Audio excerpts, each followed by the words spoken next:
On voice வீடியோஸை like பண்ணுங்கள், share பண்ணுங்கள், சப்ஸ்கிரைப் பண்ணுங்கள் அண்ட் மறந்துடாமல் பெல் பட்டனை ப்ரெஸ் பண்ணுங்கள். ஹாய் கைஸ், இன்னைக்கு வந்து நம்ம பால்கோவா வீட்டில் எப்படி பண்ணுறதுன்னு பார்க்க போகிறோம்.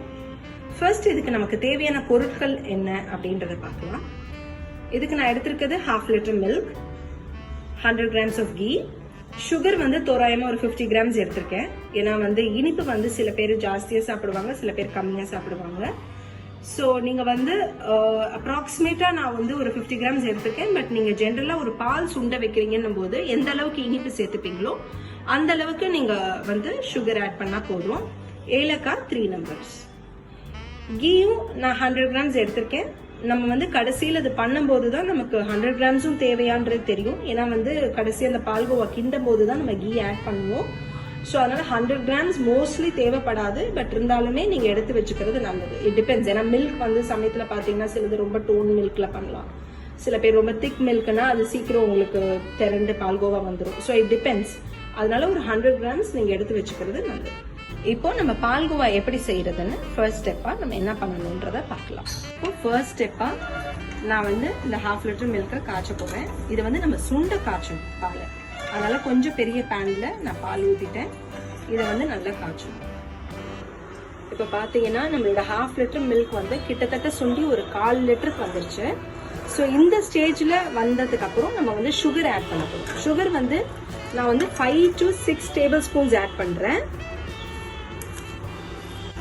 இப்போ வந்து நம்ம சுகர் ஆட் பண்ணதுக்கு அப்புறம் மறுபடியும் சுண்ட வைக்கணும். இப்போ ஏன் நம்ம வந்து பாதி காஞ்சதுக்கு அப்புறம் சுகர் ஆட் பண்றோம்னா, ஜென்ரலா சுகர் ஆட் பண்ணதுக்கு அப்புறம் பாத்தீங்கன்னா மில்க் வந்து இன்னும் கொஞ்சம் தண்ணி ஆகும். இந்த சுகர் வந்து கரைய கொஞ்சம் தண்ணி ஆகும்.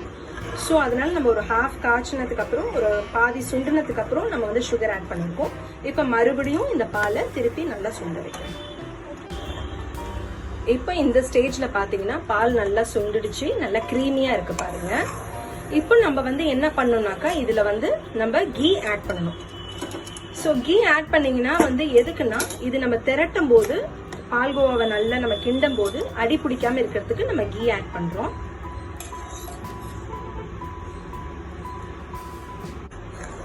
இது வந்து நீங்க ஜென்ரலா இந்த கீ ஊத்தும் போது என்னன்னா பால் வந்து நம்ம திரட்டும் போது அடி பிடிக்காது. இந்த ஸ்டேஜ்ல வந்து நம்ம ஏலக்காவையும் ஆட் பண்ணிடலாம். ஏலக்காவை வந்து இடிச்சு வச்சிருக்கேன். ஸோ இடிச்சு வச்ச ஏலக்காவும் ஆட் பண்ணியாச்சு. இதில் வந்து சில பேர் நட்ஸ் போடுவாங்க, ஜென்ரலாக கேஷ்யூ, பாதாம் ஆட் பண்ணுவாங்க. ஸோ வந்து நான் இன்னைக்கு அதை ஆட் பண்ணல. ஏன்னா வந்து ஆத்தென்டிக்கான பால்கோவாவில் வந்து ஜென்ரலாக நம்ம நட்ஸ் ஆட் பண்ண மாட்டோம். ஸோ வேணுன்றவங்க நட்ஸ் ஆட் பண்ணிக்கலாம். இப்போ வந்து நான் என்ன பண்றேன்னா இப்படி கிண்டிட்டே இருக்க போறேன். இதை விட்டுட்டு நீங்க வந்து கொஞ்ச நேரம், இது ஃபைனல் ஸ்டேஜ்ன்றதுனால நீங்க எங்கேயும் மூவ் ஆகாம கொஞ்சம் கிட்டேயே இருந்து நல்லா கிண்டிட்டே இருக்கணும். ஏன்னா தீஞ்சு போச்சுன்னா உங்களுக்கு வந்து அந்த தீஞ்ச ஸ்மெல் வந்துடும். ஸோ அதனால கொஞ்சம் பொறுமையா லோ ஃப்ளேம்ல வச்சுட்டு நீங்க வந்து பால்கோவாவை நல்லா இப்படி கிண்டிட்டே இருங்க. அது வந்து நல்லா திரண்டு வரும். இது வந்து ஒரு 10 to 20 மினிட்ஸ் ஆகும் ஜென்ரலா வந்து பண்றதுக்கு. It depends upon the quantity. இப்போ வந்து நமக்கு 1/2 லிட்டர் தான் எடுத்திருக்கோம். ஸோ 10-15 மினிட்ஸ் கூட ஆகலாம். ஸோ மேக்ஸிமம் ஆஃப் 20 மினிட்ஸ் நம்ம வந்து இப்படியே கிண்டிட்டே இருக்க போறோம். இது வந்து நான் ஃபைனல் ஸ்டேஜ் இறக்கும் போது எப்படி திரண்டுட்டு வருது பால்கோவா அப்படின்றது உங்களுக்கு நான் காட்டுறேன். இப்போ பார்த்தீங்கன்னா பால்கோவா நல்லா திரண்டிட்டு வருது. இப்போ இந்த ஸ்டேஜ்ல வந்து நம்ம 2 ஸ்பூன்ஸ் ஆஃப் கீ ஆட் பண்ண போறோம். கீ வந்து எதுக்கு நான் அவ்வளோ காமிச்சேன்னா, இந்த மாதிரி கொஞ்சம் கொஞ்சமா திரண்டு ஒரு 1 or 2 ஸ்பூன்ஸ் நம்ம ஆட் பண்ணதான் அது இன்னும் கொஞ்சம் நல்லா பால்கோவா நல்லா சுருண்டு வரும். இப்போ பார்த்தீங்கன்னா நம்ம பால்கோவா ரெடி ஆயிடுச்சு. கன்சிஸ்டன்சி பாருங்க இப்படி இருக்கு. ஸோ இன்னும் கொஞ்சம் ட்ரையா வேணும்னு நினைக்கிறவங்க வந்து இன்னொரு 2 to 3 ஸ்பூன்ஸ் கீ ஆட் பண்ணிட்டு கொஞ்சம் ஒரு 2 மினிட்ஸ் நீங்க வச்சீங்கன்னா அது நல்லா ட்ரை ஆயிடும். இப்போ ஜென்ரலா பால்கோவா வந்து இந்த ஸ்டேஜ்ல தான் இருக்கும்.